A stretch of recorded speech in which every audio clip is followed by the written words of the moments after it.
Hello, class. Hope you're having a good day today. I'm Brian Jackson, Associate Professor of Economics at Rogers State University. Um, have recently joined the faculty at RSU. Last year, I came during the middle of the year, having taught at another school not far away from here for about 17 years. So I've been around for a little while. I've taught accounting, finance, and economics for some time. I'm really an economist, so this course is kind of in my area of expertise, if you will. Not that I'm really an expert at anything, but I guess if I'm close to an expert at anything, it would be microeconomics. So I love to teach managerial economics, which is kind of a subfield of microeconomic theory. So I hope my enthusiasm for the field will rub off on you as we kind of proceed further. So I thought I'd just kind of introduce myself today to you. I'd like to get to know you as well.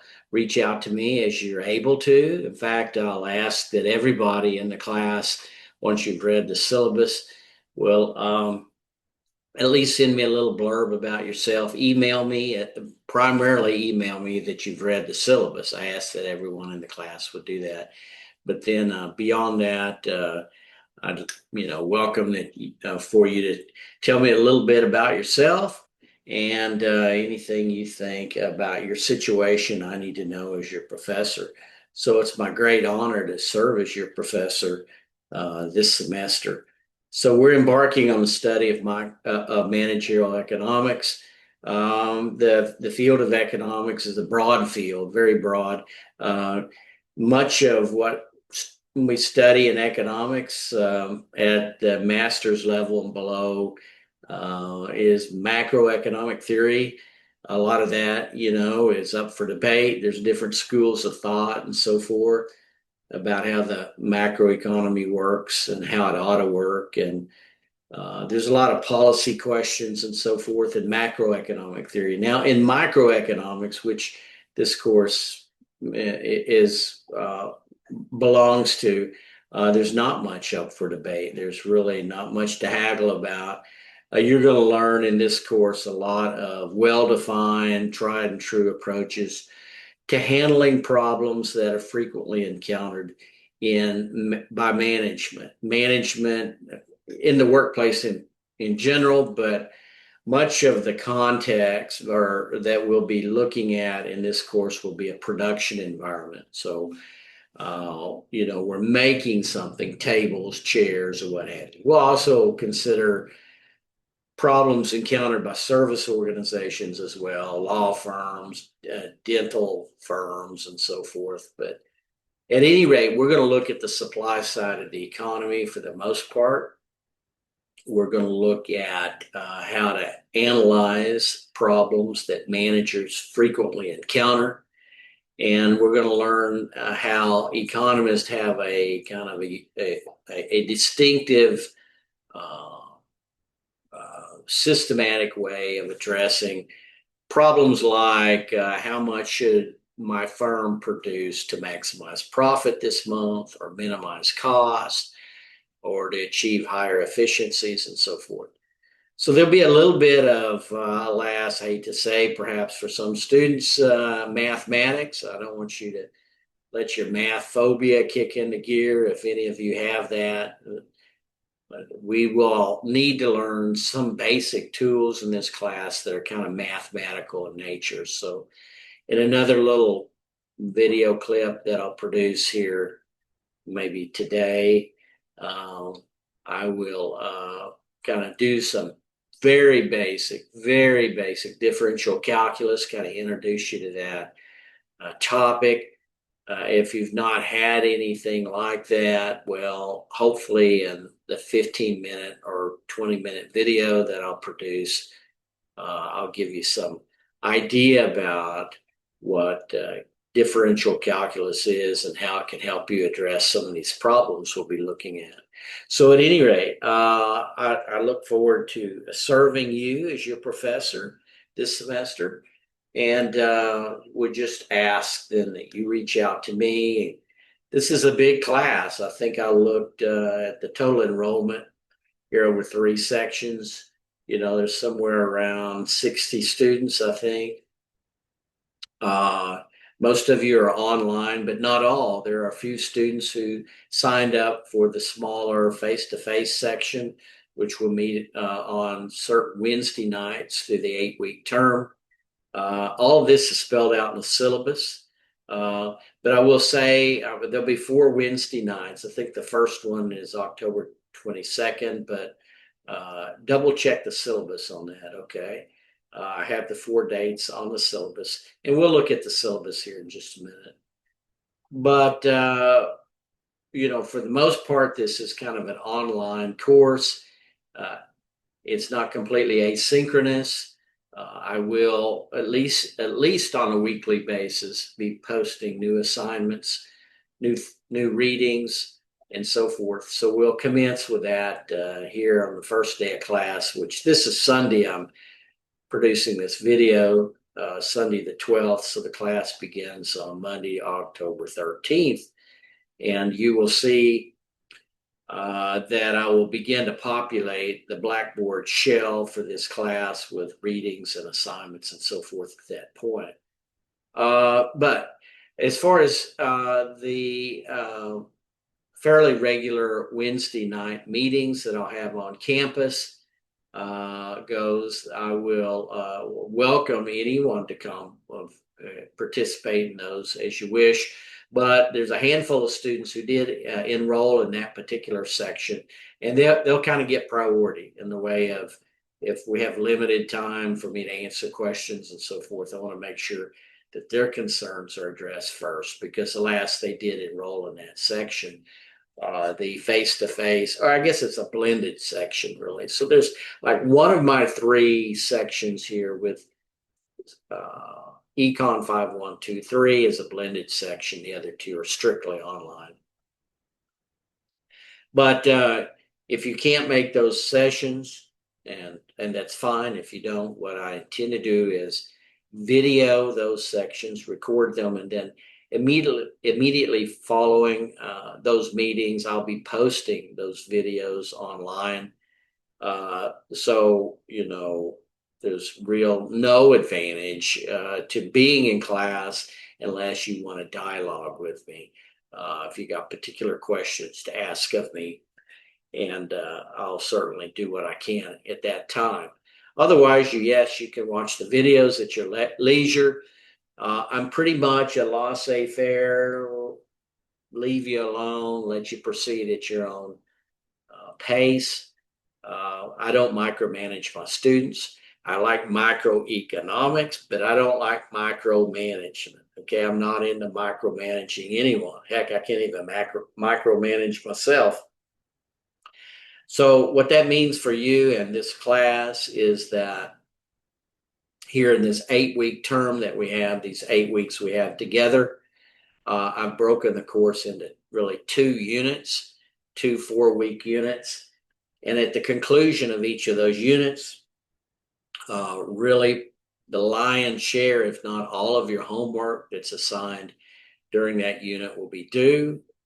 So at the end of that unit on a particular day, all of your assignments will be due, as well as there will be a unit exam. I don't like the word exam. Students in other classes are amused when I call these things show-off opportunities, okay? So there'll be a show-off opportunity.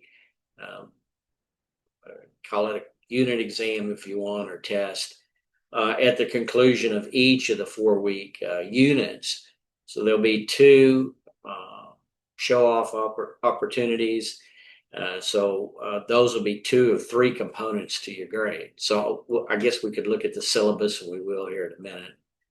Of course, I always perked up as a student when the professor started talking about how you're going to get a grade in a course. I hate to say it, perhaps I was not the ideal student in that so often I cared mainly about how I'm going to get a grade. And if I learned something, that was by accident. It'll be my challenge as your professor. Certainly, given that I know many, if not all of you, live very busy lives, is those still to whet your appetite for this field of economics and try to stimulate within you a desire to actually learn this material. So to that end, again, we'll embark here, which will be tomorrow, October 13th, in our study. Hopefully, you already have the book. I have a picture of the cover of the book on the syllabus and so forth. Let's look at the syllabus here briefly here. So I'm always a little challenged with Zoom, but I think this is it right here. Okay, so hopefully I am sharing the syllabus. I think I am. So, of course, we're at Rogers State University, and this is Econ. You'll see this at the top. This is Econ 5123 sections. You're in one of these three sections.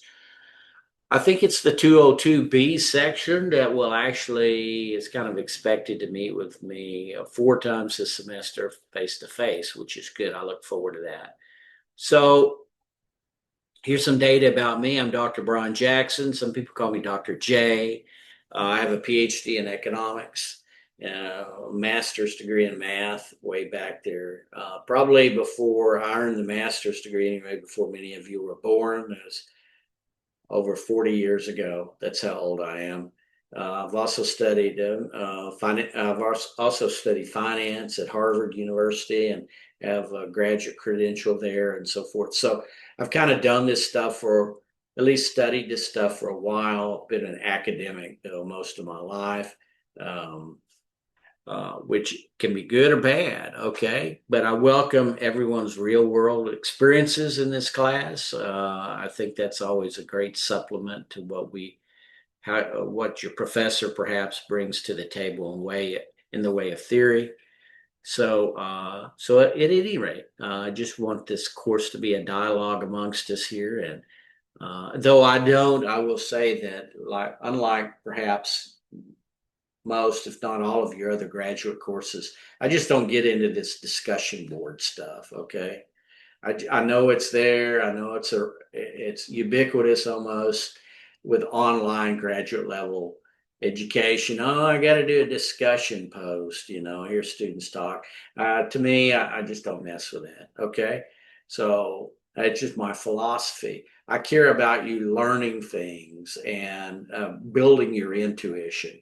I'm not so much into you doing things or any of us doing things. The point of doing is to learn at this level. So to me, given the finite amount of time that we have, I mean, for us to work our way through the 8 chapters in our text that I want us to do and so forth, that means there's going to be little time for us to expostulate about anything else.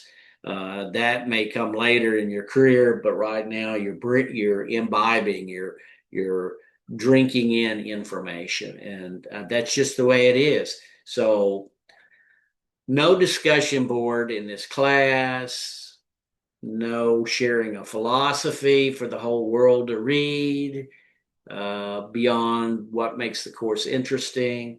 I value everyone's opinion, and I know you value mine, but what we have really only time for in this course is to do some homework, work some problem solving, and then these couple of exams. So I don't mean to sound cynical, but I think sometimes these discussion boards are kind of pointless. That's just my view, but that's just me. I don't mean to slam anybody in that respect, but okay, enough from Dr. J. You'll see here, I don't know if I can highlight this or not. Yeah, here we go. So you'll see here some dates in this block here. October this 22nd, November the 5th, November 19th, and December the 10th. Those of you who want, we can meet on campus. If you're not there, I'll be video recording those. I don't know. I should know. I don't know if I'll be able to pipe those out in real time. I think that room that I teach in is closed circuit TV with our campus in Pryor and Bartlesville. So if you live in one of those two cities, I think we can do real-time meeting then. I'll have a little more to say about that. So you can tune in to the class from those two locations. But beyond that, if you want to see what's gone on or going on, you'll want to view the video once I post it on Blackboard. Blackboard's the shell. By the way, couple things here. This syllabus is posted at Blackboard. By the time I could tweak it still, okay? And so be aware of that. This is Sunday, and sometimes I make some Sunday night tweaks right before Monday class. But there's a shell. You should have a shell for on Blackboard for this particular class. And it's under course modules or learning modules, I think it's called, that I will primarily bring all the course material in by weeks. So at the top, you're going to see the syllabus listed and a couple of some information about the course that's kind of generic. And then you'll see week number 1, week number 2, and so forth. So we'll just work down that methodically. Also, let me say that I hope everyone has a hard copy of the text. I have the text here. Well, I don't have. Yeah, here we go. Here's the. No, I'm sorry. I thought I had the text. It's in another room. Just realized. But I have a picture of it on the syllabus here. But you will get the e-text. You will have access to the e-text when you register for the online homework platform called Connect. So we're using a McGraw-Hill text. And with McGraw-Hill, most of their academic books, they have an online homework platform called Connect. So when you do your very first assignment, I don't have it set up yet. Hopefully by the end of tomorrow, which is Monday, I will have this set up. But I didn't get to it last week. So I just realized I didn't have all the pieces together. But by Monday evening, certainly, I'll have your first assignment posted. When you click on that assignment, you will be forced to register at that time for Connect. So it's pretty seamless. There'll be a couple of steps there. It'll tell you what to do. And then you'll be into the homework section for this class. So what I typically do, I will say, is as we go through the book and I discuss various topics, I will pull problems out at the end of the chapter or questions kind of similar to those and put those on Connect. And those assignments will be due at the end of the unit, okay, or thereabouts. So all of your homework will be due then. Now, really, we don't have opportunity to accept late homework in this class. And I give you, for the 2 exams as well, I give you a broad exam window. It's usually like 36 hours or something. We'll see here in a minute. So you'll select a time, a 2-hour slot of time during these couple of dates that we'll mention here in a minute for you to take your exam. Okay, hope that makes sense. The syllabus spells a lot of this out, I think. So here's a picture. I hope you're seeing this in the book. It's got the little finger there, the little compass and all this. So this is a book by Michael Bay. It's been around a while. I think it's in the 18th edition or something. I forget here. What's it say here? It says 10th edition. Okay.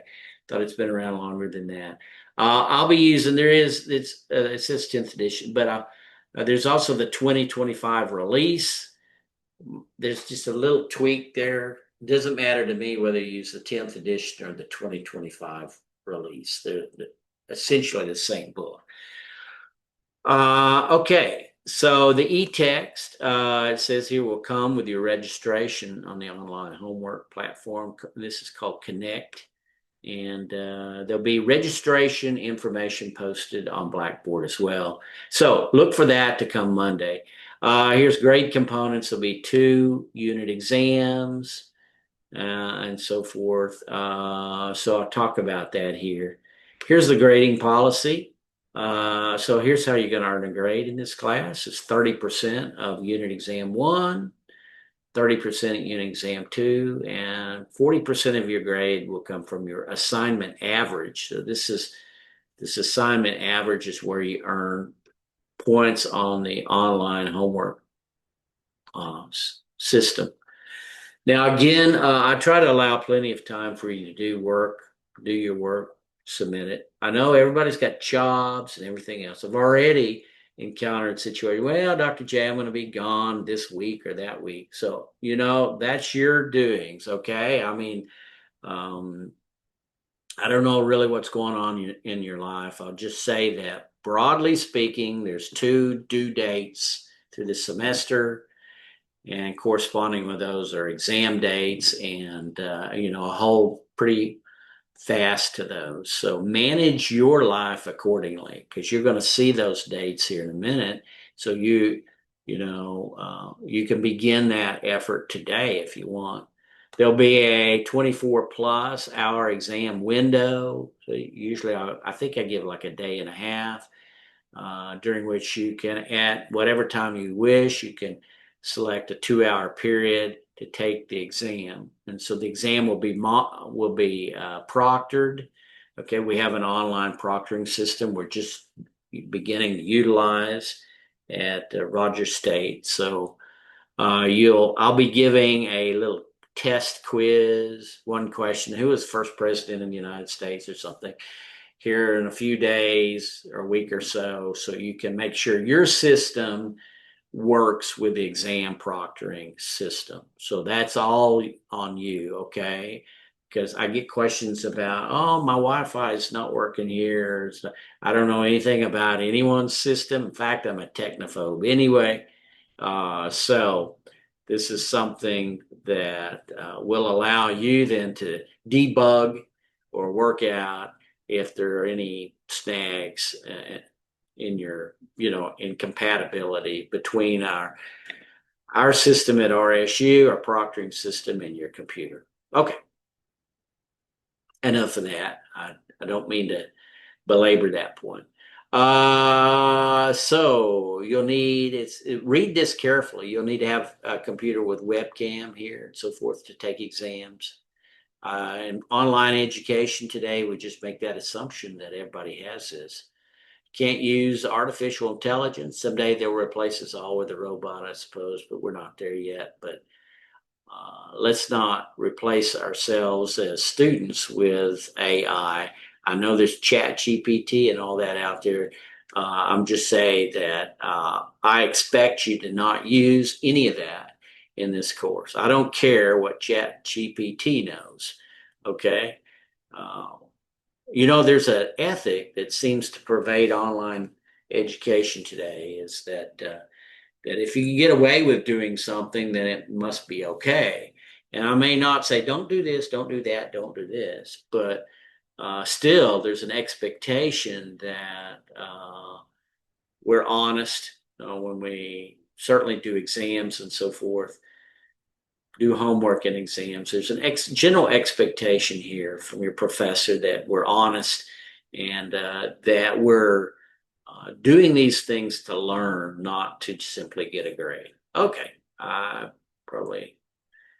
don't mean to talk down to the class, and just kind of letting you know some philosophy here. Okay, so always read through this, and then let me know. First couple of days of class, email Dr. J. My email is at the top here. Again, it's B Jackson. You'll see we're way up here, very top, second line, B Jackson at rsu.edu. You email me that at least you've read the syllabus, but you can tell me whatever you want to about yourself. Exam dates and so forth. Allow 2 hours for unit exams. Each exam will cover designated material from the preceding unit and so forth. Late exams.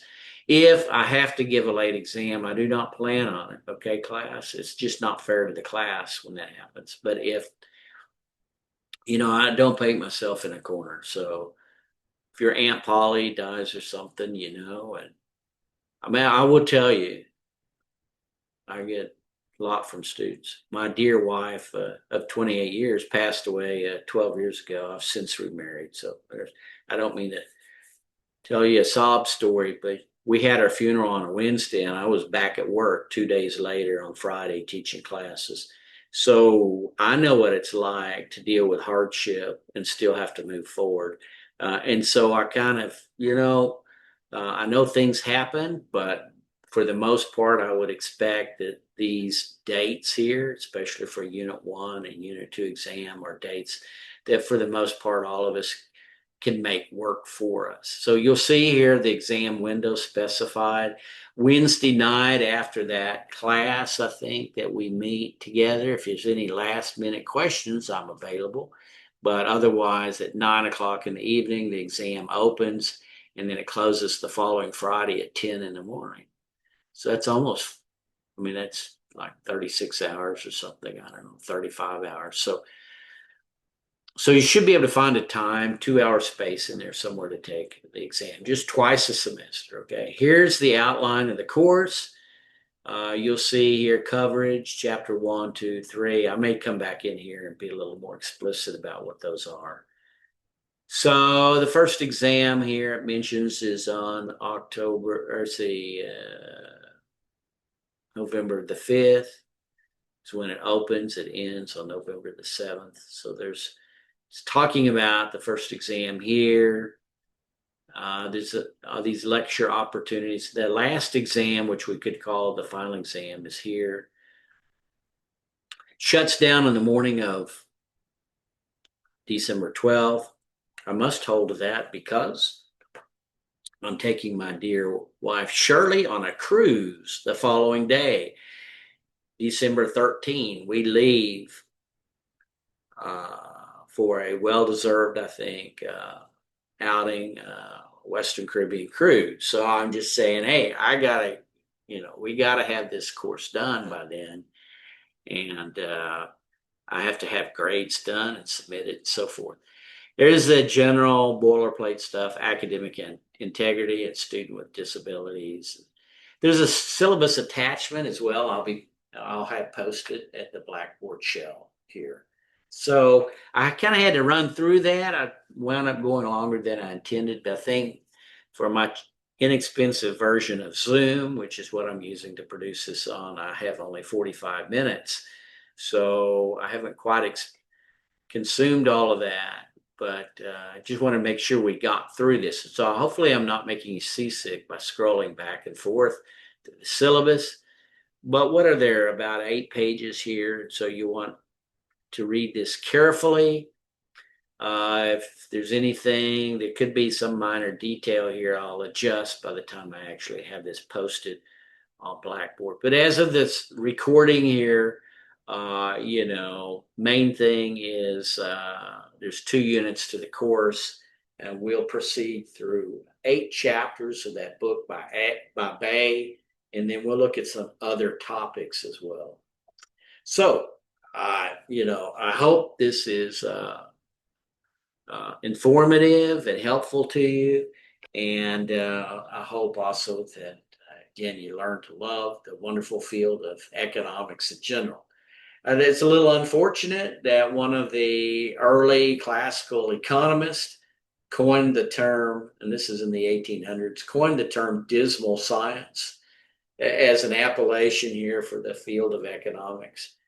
Everyone does economics. I mean, you participate as an economic actor somewhere in our culture and our society or civilization today. So whether you're a worker, you're a taxpayer, you're a provider, you supply goods and services, you supply your labor, you're a consumer, we all participate as economic actors somewhere in this world in which we live. So to me, the field of economics is kind of special in that it intersects everyone's life at multiple points. And so, in particular, in the field of managerial economics, which we will be studying in this course, we're going to learn how to turn some of that knowledge into profit.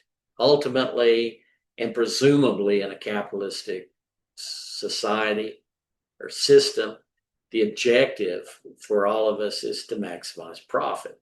Now, it's been said, and I believe it's true, that the love of money is the root of all sorts of evil, and that's absolutely right. Okay?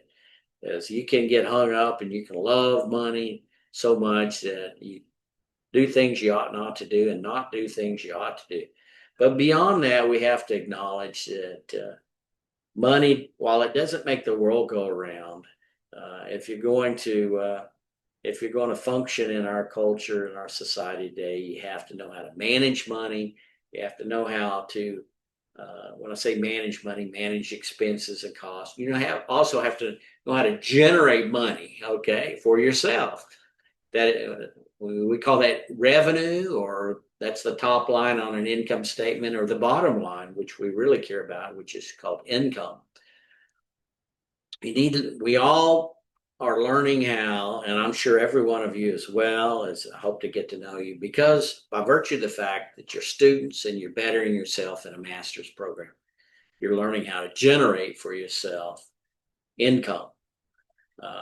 It's pretty obvious that a person with a master's degree or an MBA has much more earning power in general than someone with just a bachelor's degree. So I hope to help you in that endeavor, just to help you be a more productive citizen, help you to learn how to kind of use the world, tools at your disposal as a manager to be more effective in the enterprise of generating income for your business or for yourself personally on the job. So that's enough philosophy from Dr. J. Please reach out to me with any thoughts you might have. And I look forward to our journey together over the next 8 weeks. So let me know how things are going, and I hope for us to stay in touch. Hope you have a great day, and we will talk again soon. Bye-bye.